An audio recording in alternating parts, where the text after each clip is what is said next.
Buenas a todos y a todas, soy Manuel Vaca, autor del libro Hasta la última gota de sangre. Pues tengo el gusto de poder presentar este libro que recoge el trabajo que he estado realizando en los últimos años,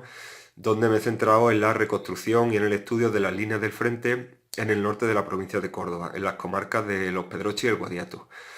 Ha sido un trabajo que he desarrollado durante bastante tiempo y me he centrado, como digo, en poner en valor o en estudiar las principales muestras de arquitectura defensiva de la guerra civil que surgieron en torno a estos acontecimientos.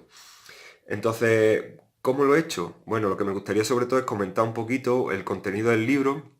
explicar qué podemos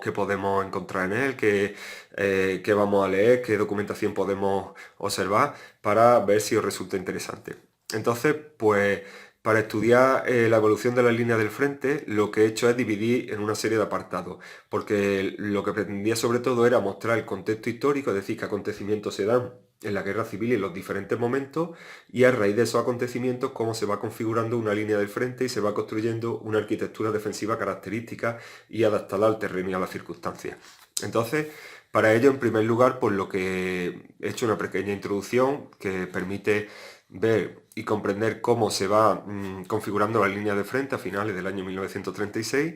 y luego me he centrado en los acontecimientos más importantes y que más repercusión tuvieron fundamentalmente en Andalucía y en la provincia de Córdoba. El primero de ellos es la batalla de Pozo Blanco, que se desarrolló pues, en marzo de 1937. Entonces en ese capítulo pues, se desarrolla un poco el contexto histórico de esta batalla y después también se estudian las posiciones que surgieron, las líneas de defensa que se crearon a raíz de la batalla de Pozo Blanco. Entonces lugares que son conocidos en la zona de los Pedroches y en el Guadiato y que mi intención era pues, que pudiera conocerlo todo el mundo, como la Loma de Buenavista, la zona de la Chimorra, la arquitectura defensiva que se construyó alrededor de los pueblos de los Pedroches, por ejemplo, para intentar defenderse pues, conforme fue discurriendo la guerra. En fin, pues se estudian estas posiciones, se hace su contexto histórico también de cada una de ellas, viendo quién la ocupó, qué acontecimientos se dieron, cuándo se crearon, qué es lo que había y qué es lo que podemos observar actualmente. El segundo otro capítulo es la contraofensiva republicana que se desarrolló contra el Valle del Guadiato. Entonces, bueno, pues tras el fracaso del ataque franquista a la zona de los Pedroches, se produce una contraofensiva republicana cuyo objetivo es principalmente ocupar Peñarroya. Este es un capítulo que es bastante extenso, también porque tuvieron un papel muy destacado, he intentado centrarme en ello, las brigadas internacionales. Entonces aquí llegó la 13 Brigada Internacional, que, bueno, pues participó en la ocupación de los pueblos de Valsequillo, La Granjuela, Los Blasques y en las operaciones que se realizaron en torno a Fuenteovejuna y Peñarroya. También en este capítulo pues hago un estudio de cómo se fueron configurando las líneas del frente y qué posiciones más importantes se construyeron, pues lugares como el Peñón de Peñarroya, la Sierra La Grana, por ejemplo, un lugar emblemático para la brigada como fue Sierra Noria, pues podemos recoger y ver aquí la documentación. Y en último lugar,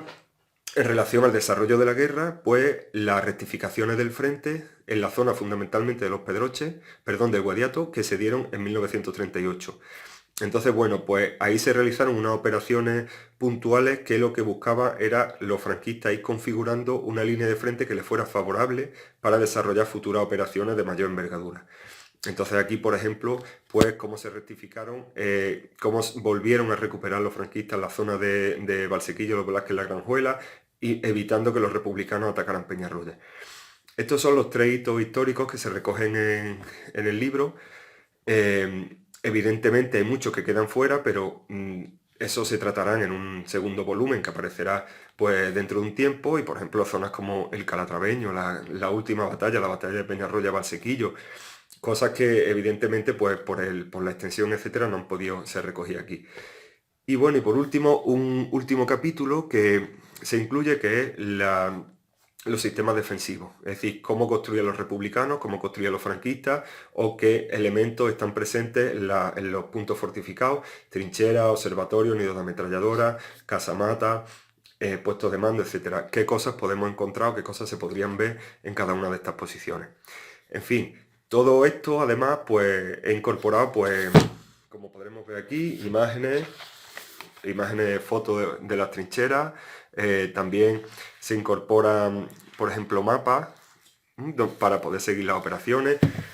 documentos de la época, documentos procedentes de archivos, he recogido testimonios orales, es decir, he intentado pues hacerlo lo más completo posible para que podamos comprender verdaderamente las dimensiones de lo que sucedió y sobre todo poner en valor un patrimonio que es el patrimonio bélico que existe en la zona norte de Córdoba.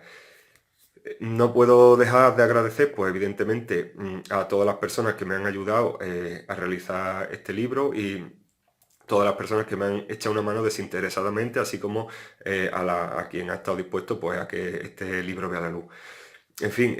nada más, espero que os guste, que os resulte interesante y muchas gracias por la atención.